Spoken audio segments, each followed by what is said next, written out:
3:37 p.m. January 24, Mabani ISD Part 3. Afternoon edition series Mabani Vlog, 3,000 plus. Total broadcast for today, January 10, 2024. Alright. Okay guys, mag-discuss ta. karon ang last na to nga vlog. Okay?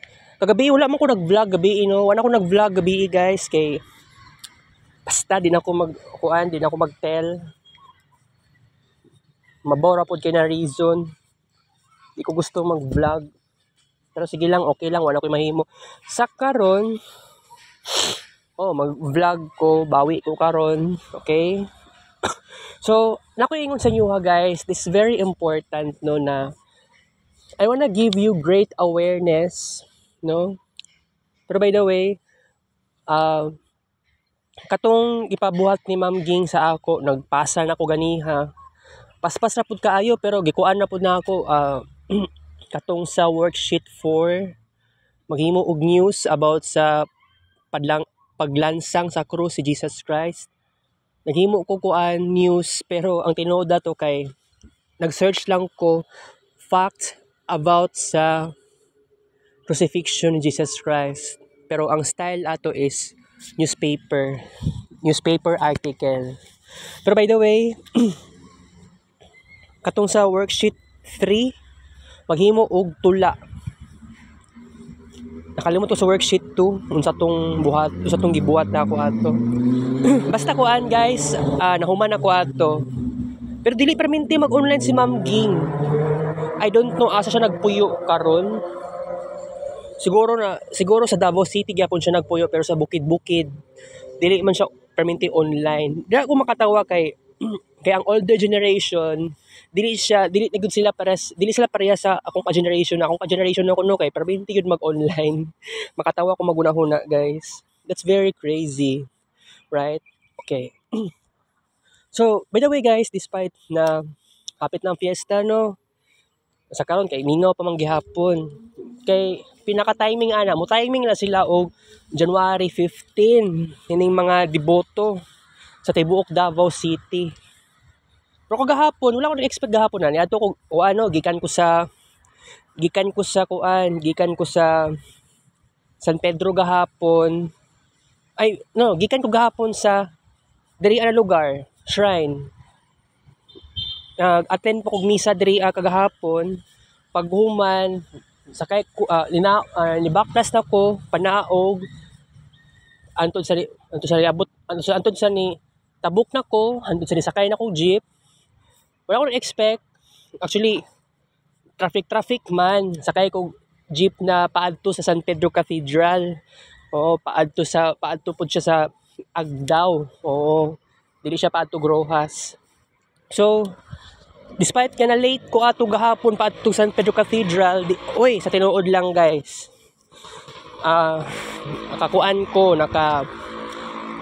Naka-attend pa kog misa pero wala ko na-expect kagahapon na pero dagana sa mga tao gahapon guys sa San Pedro Cathedral.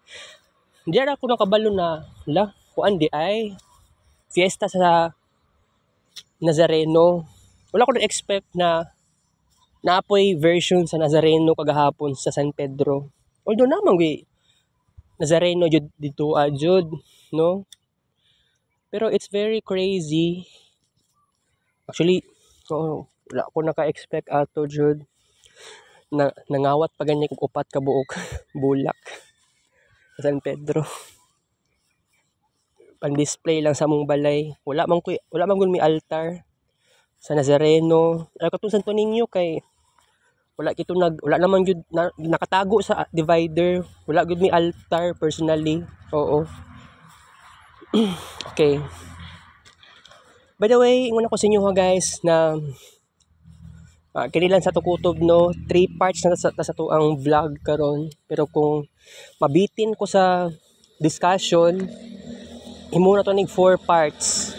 Okay? Mo extend pa tag another part sa vlog. Pero by the way, mamiss na ko ang kids paint guys. Sa tinuod lang. Ang tinuod decline sa tuang kids paint nag-start ta atong last December 2023. And karon pod na bulan na tinuod na nag-decline jud ta. That was very first time since, sabihin natin, January 2021. Oo. Actually, di ba, ang start ako sa Marvin Ray Vlog, simple lang siya kaayo. Gamit ko share mobile na cellphone. Hantod sa naka-cellphone ko og Vivo, October 2020. So from the time October 2020 until December 2020, nag-experiment ako when it comes to arts, when it comes to screen records. Hantod sa niabot tag January 2021 na officially nag-start tayo. The career na nako ang kids paint. It's very crazy. Oo. Pero sa tinuod lang,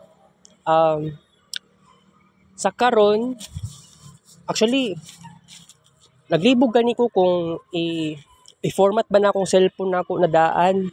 Kaya nagduwa-duwa ko. Imposible makayo na mag-format yung cellphone na na dugay na gyud kaayo. 3 years na kaayo ko sa, 3 ka tuig na kaayo ko sa cellphone na Vivo. Dagan pug kukuan dito memories.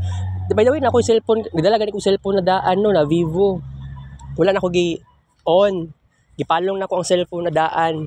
Oo. So, actually, nagduwa-duwa gani ko kung i-format ba gyud na ako ni kay murag imposible man kaayo na ko ni buhaton sa karon guys.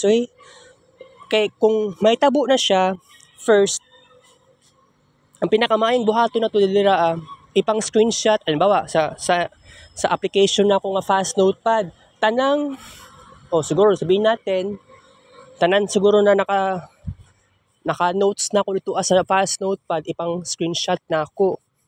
Pero it takes longer period of time. Pero mao lang ni maingon ako sa inyo ha, pwede siguro ikuan na lang nato ni sige, buhatan na to nig paraan, di ba? And by the way, hapit na ang Pluto in Aquarius, guys. Oo.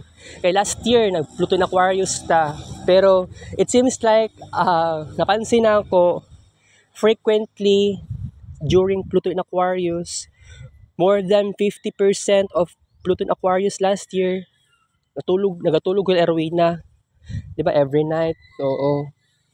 That's very crazy. Kay lahi lagud kaayo to. Kumpara sa naon nimo nga imposible kung magatulog og laing balay.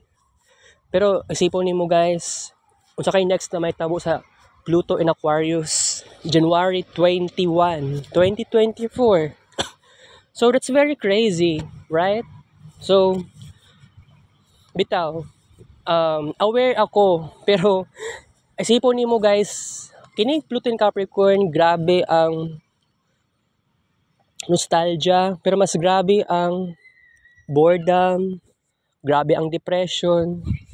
So, unsa pa man gyud na laing zodiac sign nga nag-associate sa depression and seriousness and boredom, anxiety, hard work, diba?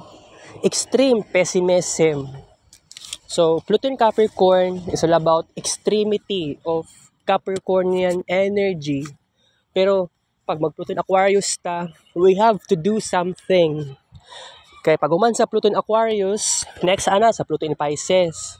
Pero, actually, dugay pa ang Pluto in Pisces.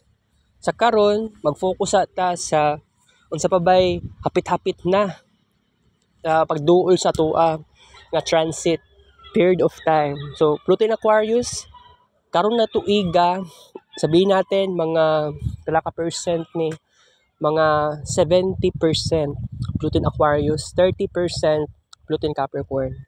So, napatay Pluto in Capricorn sa September until November. So, of this year napatay Pluto in Capricorn.